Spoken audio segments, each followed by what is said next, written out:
Bismillahirrahmanirrahim. Assalamualaikum warahmatullahi wabarakatuh.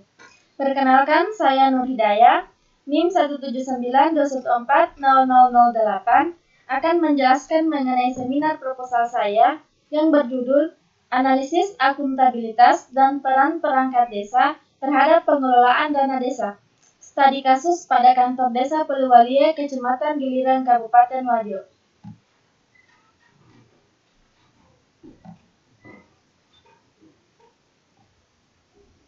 Pertama yang saya akan jelaskan adalah mengenai latar belakang. Latar belakang terdiri dari 4. Yang pertama, dasar hukum. Lahirnya Undang-Undang Nomor 32 Tahun 2004 sebagaimana yang telah diubah dengan Undang-Undang Nomor 23 Tahun 2004 tentang pemerintah daerah, menjelaskan adanya sistem desentralisasi, yaitu pelimpahan urusan pemerintah oleh pemerintah pusat kepada pemerintah daerah. Adanya sistem desentralisasi ini membawa dampak perubahan besar bagi pertumbuhan nasional Indonesia. Hal ini ditunjukkan dengan adanya keberhasilan tiap daerah otonom dalam pertumbuhan ekonomi dan kemandiriannya dalam membangun daerah masing-masing. Berikutnya adalah akuntabilitas pemerintah desa. Akuntabilitas dalam pemerintah desa, sebagaimana yang diungkapkan oleh Simpeno, melibatkan pemerintah desa untuk mempertanggungjawabkan kegiatan yang dilaksanakannya dalam kaitannya dengan pembangunan dan pemerintahan desa. Pembangunan tersebut menyangkut masalah finansial dengan alokasi dana desa sebagai salah satu komponen di dalamnya. Fungsi akuntabilitas bukan hanya sekedar ketaatan kepada peraturan perundang-undangan yang berlaku, akan tetapi fungsi akuntabilitas tetap memperhatikan penggunaan sumber daya secara bijaksana, efisien, efektif, dan ekonomis. Berikutnya adalah kebijakan tata kelola desa. Kebijakan tata kelola desa yang dimuat dalam Undang-Undang Desa yang baru ini dianggap sebagai kebijakan yang membawa harapan baru dalam upaya meningkatkan kesejahteraan masyarakat desa. Beberapa kebijakan tersebut diantaranya adalah alokasi anggaran yang besar kepada desa yang dimasukkan untuk meningkatkan anggaran desa dalam pembangunan, pelayanan, pembinaan, dan pemberdayaan masyarakat desa. Kemudian, adanya pemberian penghasilan tetap dan tunjangannya kepada kepala desa beserta perangkatnya yang diharapkan dapat meningkatkan pelayanan kepada seluruh masyarakat desa. Berikutnya, faktor pendorong penelitian. Faktor yang mendorong saya dalam melakukan penelitian mengenai akuntabilitas pengelolaan alokasi dana desa di Desa Poliwalie, Kecamatan Giliran, karena saya ingin mendeskripsikan dan menjelaskan sistem akuntabilitas, perencanaan, pelaksanaan, dan pertanggungjawaban dari pengelolaan alokasi dana desa yang terdapat di Desa Poliwalie, serta untuk mengetahui peran perangkat desa dalam akuntabilitas pengelolaan dana desa di Desa Poliwalie, Kecamatan Giliran yang meliputi pelaksanaan, pelaporan, dan pertanggungjawaban. Nah, penelitian ini dapat dijadikan suatu referensi maupun tinjauan secara nyata yang mendeskripsikan sejauh mana kinerja pemerintah untuk mewujudkan good government dan governance dan diharapkan menjadi referensi pegawai maupun pihak-pihak yang ada dalam pemerintah desa agar senantiasa bekerja secara transparan dan akuntabel yang bersih dan berwibawa. Berikutnya adalah rumusan masalah. Rumusan masalah terdiri dari beberapa poin. Yang pertama, bagaimana akuntabilitas perencanaan alokasi dana desa di wilayah Desa Poliwalie, Kecamatan Giliran, Kabupaten Wajo. Yang kedua, bagaimana akuntabilitas pelaksanaan alokasi dana desa di wilayah Desa Poliwalie, Kecamatan Giliran, Kabupaten Wajo. Yang ketiga, bagaimana akuntabilitas pertanggungjawaban alokasi dana desa di wilayah Desa Poliwalie, Kecamatan Giliran, Kabupaten Wajo.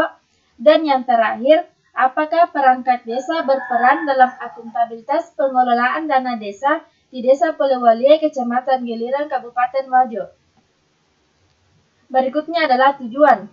Nah, tujuannya juga terdapat beberapa poin. Yang pertama, mendeskripsikan dan menganalisis akuntabilitas perencanaan alokasi dana desa di Desa Polewali, Kecamatan Giliran, Kabupaten Wajo. Berikutnya, mendeskripsikan dan menganalisis akuntabilitas pelaksanaan alokasi dana desa di Desa Polewali, Kecamatan Giliran, Kabupaten Wajo. Berikutnya adalah mendeskripsikan dan menganalisis akuntabilitas pertanggungjawaban alokasi dana desa di Desa Polewali, Kecamatan Giliran, Kabupaten Wajo. Terakhir, mengetahui peran perangkat desa dalam akuntabilitas pengelolaan dana desa di Desa Polewali, Kecamatan Giliran, Kabupaten Wajo. Nah, selanjutnya adalah manfaat penelitian. Nah, manfaat penelitian ini terdiri dari beberapa. Yang pertama, bagi peneliti. Nah, hasil penelitian ini diharapkan dapat menambah wawasan bagi pengetahuan bagi peneliti atau diri saya sendiri tentang akuntabilitas pengelolaan alokasi dana desa. Berikutnya adalah bagi akademisi. Hasil penelitian ini diharapkan dapat memberi tambahan pengetahuan bagi kemajuan akademisi dan dapat dijadikan acuan atau referensi bagi penelitian selanjutnya. Selanjutnya adalah bagi instansi. Sebagai masukan kepada pemerintah Kabupaten Wajo, khususnya Kecamatan Giliran, dalam meningkatkan akuntabilitas pengelolaan alokasi dana desa.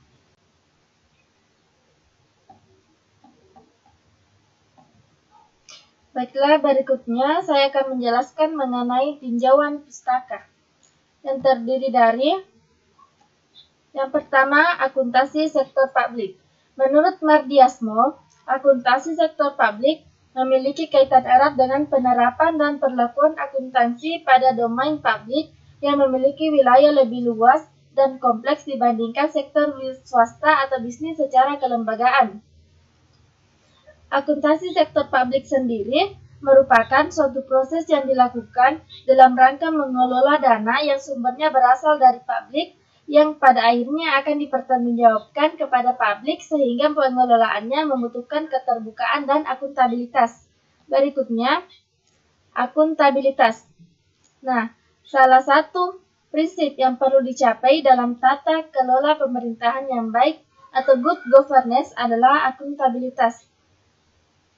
Akuntabilitas merupakan prinsip yang harus dilaksanakan oleh suatu lembaga sebagai penerima amanah.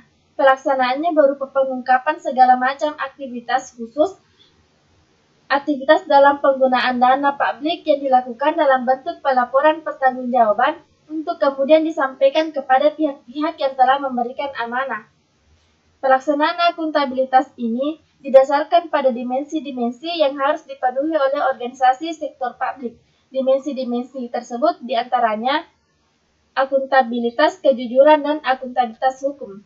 Akuntabilitas kejujuran terkait dengan penghindaran penyalahgunaan jabatan, sedangkan akuntabilitas hukum terkait dengan jaminan adanya kepatuhan terhadap hukum dan peraturan lain yang disyaratkan dalam penggunaan sumber dana publik.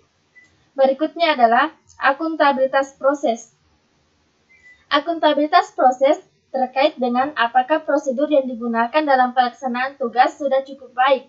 Dalam hal kecukupan sistem informasi akuntansi, sistem informasi manajemen, dan prosedur administrasi.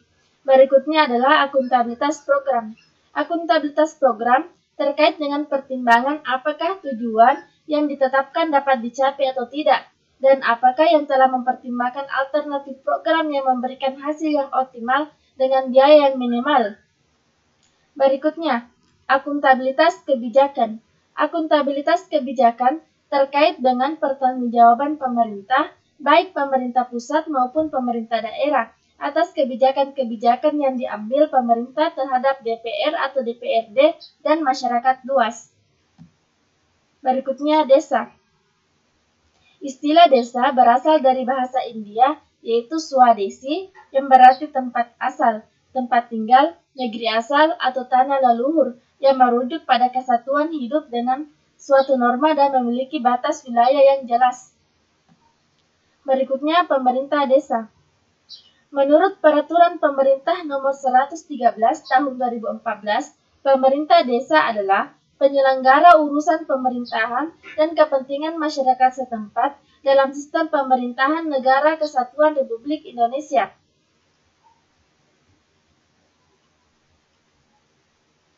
Berikutnya, peran perangkat desa. Menurut Ndara, kepala desa sebagai wakil pemerintah di desa bersangkutan adalah pengusaha tunggal dalam arti pertama, memimpin pemerintahan desa, 2. Mengkoordinasikan pembangunan desa, 3. Membina kehidupan masyarakat di segala bidang.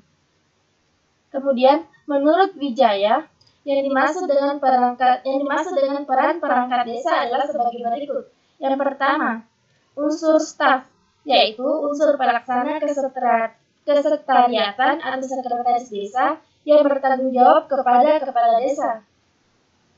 1. Sekretaris desa berkedudukan sebagai urusan staf sebagai orang kedua dan memimpin sekretariat desa. Yang kedua, tugas sekretaris desa adalah memberikan pelayanan staf dan melaksanakan administrasi desa.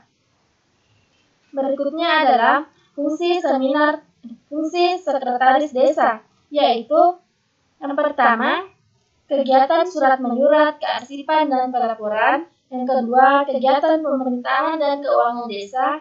Yang ketiga, administrasi kependudukan. Yang keempat, administrasi umum. Dan yang terakhir, melaksanakan fungsi kepala desa apabila berhalangan. Peran yang kedua adalah unsur pelaksana teknis, yaitu kepala urusan bertanggung jawab kepada sekretaris desa. Yang pertama, kedudukan kepala urusan adalah sebagai unsur pembantu sekretaris desa dalam bidang tugasnya. Yang kedua, tugas kepala urusan adalah membantu sekretaris desa dalam bidang tugasnya. Yang ketiga, fungsi kepala urusan adalah yang pertama, kegiatannya sesuai dengan unsur bidang tugasnya. Yang kedua, pelayanan administrasi terhadap kepala desa. Nah, peran yang ketiga adalah unsur wilayah. Adalah kepala dusun yang membantu kepala desa di wilayah bagian desa dan bertanggung jawab kepada kepala desa. Adapun bagian-bagiannya yang pertama, kedudukan kepala dusun adalah sebagai pelaksana tugas kepala desa di wilayahnya. Yang kedua, tugas kepala dusun adalah melaksanakan tugas-tugas wilayah di wilayah kerjanya. Yang ketiga, fungsi kepala dusun adalah yang pertama, melaksanakan kegiatan pemerintahan, pembangunan, dan kemasyarakatan. Yang kedua, melaksanakan keputusan desa di wilayah kerjanya. Yang ketiga, melaksanakan kebijaksanaan kepala desa. Yang terakhir adalah pengelolaan dana desa, terdiri dari perencanaan. Pemerintah desa menyusun perencanaan pembangunan desa sesuai dengan kewenangannya dengan mengacu pada perencanaan pembangunan kabupaten dan kota. Rencana pembangunan desa disusun menjamin keterkaitan dan konsistensi antara perencanaan, penganggaran, pelaksanaan, dan pengawasan. Berikutnya, pelaksanaan. Dalam pelaksanaan anggaran desa yang sudah ditetapkan sebelumnya, timbul transaksi penerimaan dan pengelolaan desa. Semua penerimaan dan pengelolaan desa dalam rangka pelaksanaan kewenangan desa dilaksanakan melalui rekening kas desa. Yang ketiga, penata usahaan. Penata usahaan merupakan kegiatan pencatatan yang khususnya dilakukan oleh bendahara desa. Media penata usahaan berupa buku kas umum, buku kas pajak, buku bank, serta setiap bulan membuat laporan pertanggungjawaban bendahara. Yang keempat, pelaporan. Menurut Permendagri nomor 113 tahun 2014 dalam melaksanakan tugas kewenangan, hak dan kewajiban kepala desa adalah wajib menyampaikan laporan realisasi APBD desa kepada bupati atau wali kota. Nah, yang terakhir pertanggungjawaban. Pertanggungjawaban di sini terdiri dari format laporan pertanggungjawaban realisasi pelaksanaan APBD desa tahun anggaran berkenaan. Yang kedua, format laporan kekayaan milik desa per 31 Desember tahun anggaran berkenaan. Dan yang terakhir, format laporan program. Berikutnya adalah kerangka konseptual. Jadi, maksudnya di sini, untuk mencapai efektivitas pengelolaan dana desa, maka dibutuhkan akuntabilitas, transparansi, dan peran perangkat desa. Nah, berikutnya adalah penelitian terdahulu. Jadi yang pertama, saya menggunakan 3 penelitian. Yang pertama dari Sri Lestari tahun 2017 dengan judul Analisis Akuntabilitas Pengelolaan Alokasi Dana Desa, Studi Kasus di Wilayah Kecamatan Bayudono. Yang kedua adalah Kadek Sutrawati tahun 2017 dengan judul Peran Perangkat Desa dalam Akuntabilitas Pengelolaan Dana Desa, Studi Kasus pada Desa Pudaria Jaya, Kecamatan Moramo. Yang ketiga adalah Widya Damayanti tahun 2019 dengan judul Analisis Akuntabilitas Pengelolaan Dana Desa di Desa Cikoneng, Kabupaten Ciamis. Baiklah, berikutnya yang akan saya jelaskan adalah metode penelitian yang terdiri dari pertama, variabel dan desain penelitian. Variabel pada penelitian ini yaitu peran perangkat desa dalam pengelolaan dana desa pada Desa Poliwali, Kecamatan Giliran, Kabupaten Wajo. Pengelolaan keuangan desa mulai dari perencanaan, pelaksanaan, penatausahaan, pelaporan, sampai dengan pertanggungjawaban pada Desa Poliwali, Kecamatan Giliran, Kabupaten Wajo. Untuk desain penelitiannya, studi kasus yang digunakan. Studi kasus sebagai desain penelitian yang digunakan dalam penelitian ini merupakan desain yang berfokus pada pengumpulan informasi terkait suatu aktivitas dalam sebuah organisasi. Berikutnya adalah definisi operasional dan pengukuran variabel. Definisi operasional terdiri dari yang pertama, akuntansi sektor publik merupakan suatu proses yang dilakukan dalam rangka mengelola dana yang sumbernya berasal dari publik yang pada akhirnya akan dipertanggungjawabkan kepada publik, sehingga dalam pengelolaannya membutuhkan keterbukaan dan akuntabilitas.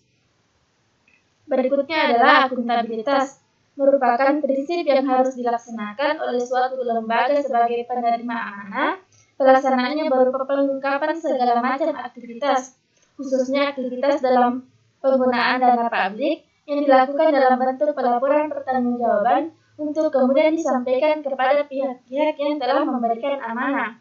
Berikutnya, peran perangkat desa, yaitu bagaimana keterlibatan perangkat desa dalam menjalankan roda kepemerintahan yang ada di desa tersebut. Selain itu, berperan dalam menjalankan roda kepemerintahan, perangkat desa juga memiliki peran dalam mengelola alokasi dana desa yang cukup besar. Berikutnya lagi, dana desa. Dana desa adalah segala sesuatu yang dimiliki oleh desa, baik berupa uang maupun barang yang berhubungan dengan hak dan kewajiban desa, seperti semua yang menimbulkan pendapatan, belanja, dan pembiayaan. Berikutnya lagi, pengelolaan dana desa.